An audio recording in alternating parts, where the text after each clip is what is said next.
सुने विज्ञान की अनकही कहानियाँ। आइए हम सुने विज्ञान की अनसुनी कहानियाँ। एक नई दुनिया की आवाज आपकी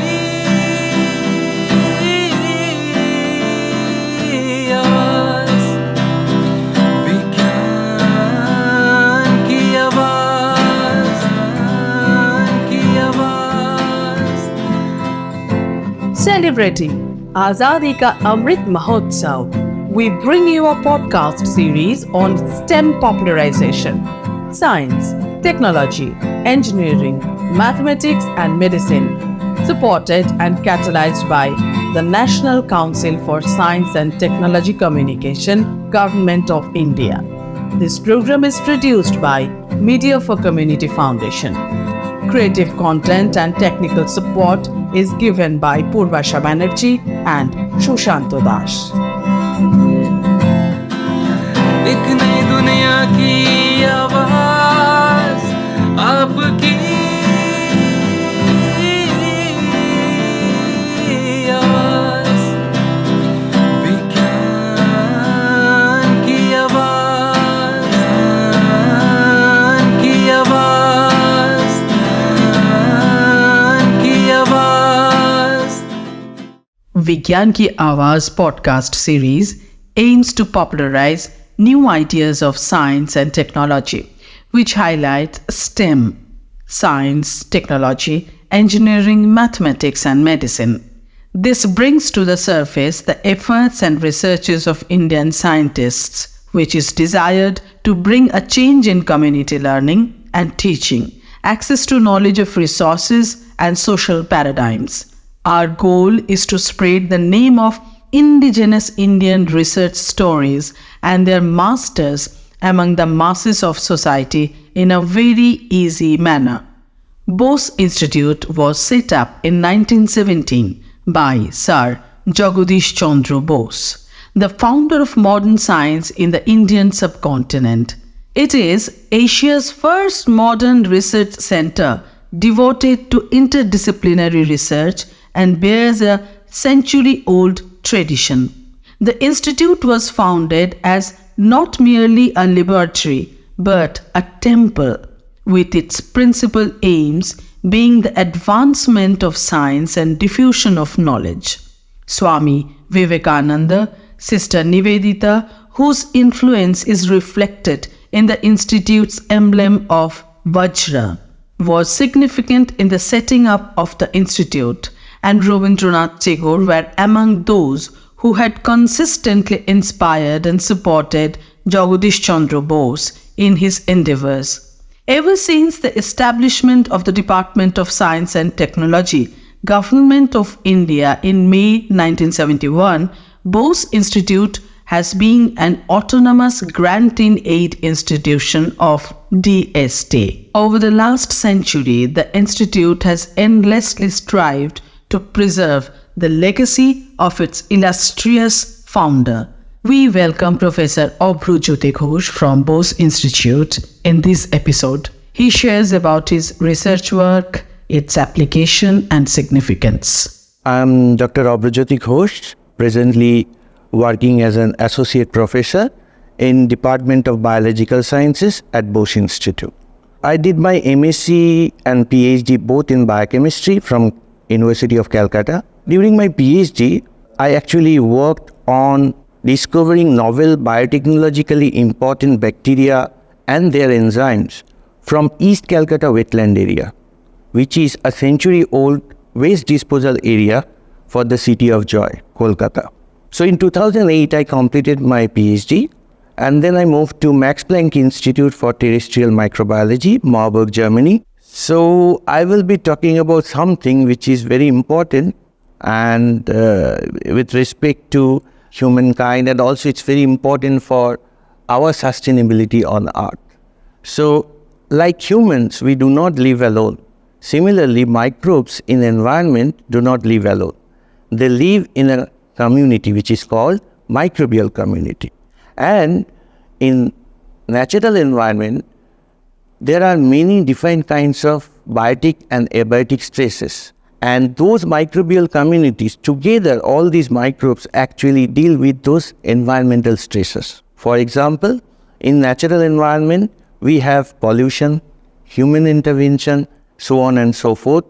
And the microbes respond perfectly to either pollution or other human intervention. That is what I am going to talk today. So in our laboratory at Bose Institute, we do use two very contrasting ecosystems where we study the microbial communities and how they cope with the pollution and environmental human intervention. So these two ecosystems are Sundarban, mangrove ecosystem, and also tea ecosystem of Darjeeling. So for last 10 years, we have been working on these two ecosystems, and we have observations that are really beneficial to human, and also we have observations which are quite alarming for us. So the good part is both these environments are treasure troves where we can isolate, characterize several unique microbial strains having diverse biotechnological potential. To be particular, there are many strains capable in helping plant grow better.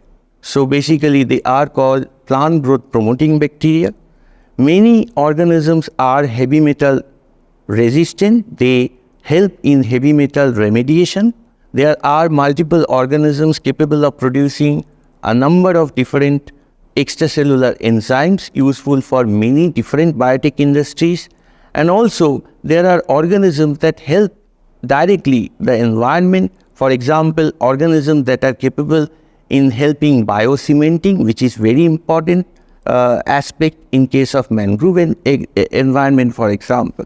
However, we have also seen that we have some alarming aspects in natural environment. In Sundarban, for example, we have seen pollution-induced alteration in microbial communities.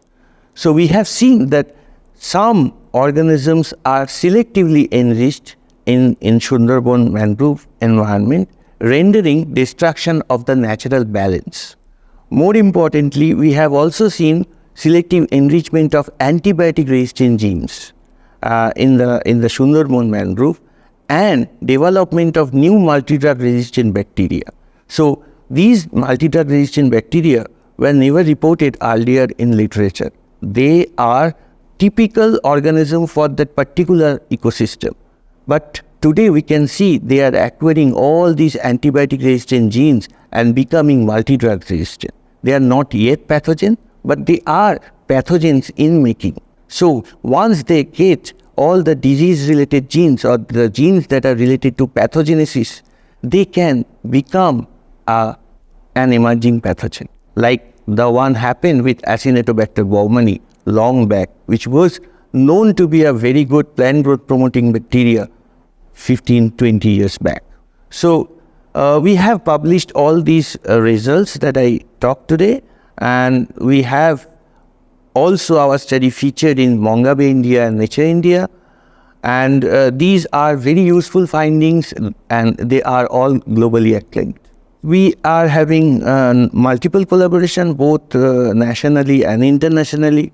We have collaboration with Manchester Metropolitan University, University of Leeds, and also in India we have collaboration with Mizoram University, IIT Delhi, NCCS Pune, Pondicherry University, Goa University. So we are working in collaboration with many different research groups and trying to better understand the environment and how pollution is actually influencing the environment, how it is altering the environment, and we are also focusing on how to mitigate, how to think about a way to actually stop such changes. So industry, so there are two things. The good part, so industry can always take up the projects that we are doing, like the good bacteria or archaea that we have isolated in our lab. They can scale up production of different enzymes. Also, we have many plant growth promoting bacteria that they can use as in biofertilizer formulations. So those are some of the so we have tested in field some of these bacteria alone and also as a consortia and looked into their effect on plant growth in general, but they can always take up these projects. And also I would like to mention here that the drug producing industries need to think about their policies, because the release of their waste is actually creating problems, adding antibiotic resistant genes to natural environment. So these are some of the things the industry can take up seriously, because the observations that we have also was observed previously in different countries, like in Brazil, in China. People have made this observation, but in India, we were among the very few who actually first time reported that pollution-induced changes and increased antibiotic resistant genes in natural environment. So I think industry has to take up from here, and they need to change their policies to deal with this. We have number of organisms that are really good in plant growth promotion. So we can have a new biofertilizer formulation. Nowadays there are many, so we are always looking for alternatives to agrochemicals. So biofertilizer can be a very good alternative to agrochemicals, and we have number of potential strains that we can use in biofertilizer formulation. In addition to that, we are also having a lot of heavy metal remediating microbes. So those can be used in different, we have tested their ability to actually reduce, let's say, arsenic content in rice plants. So these can be scaled up, and we can check whether they are in the field, in different field conditions, whether they are still capable of doing the same. And there are different enzymes that we are dealing with. We heartily thank Professor Ghosh for sharing with us his vast knowledge and experience.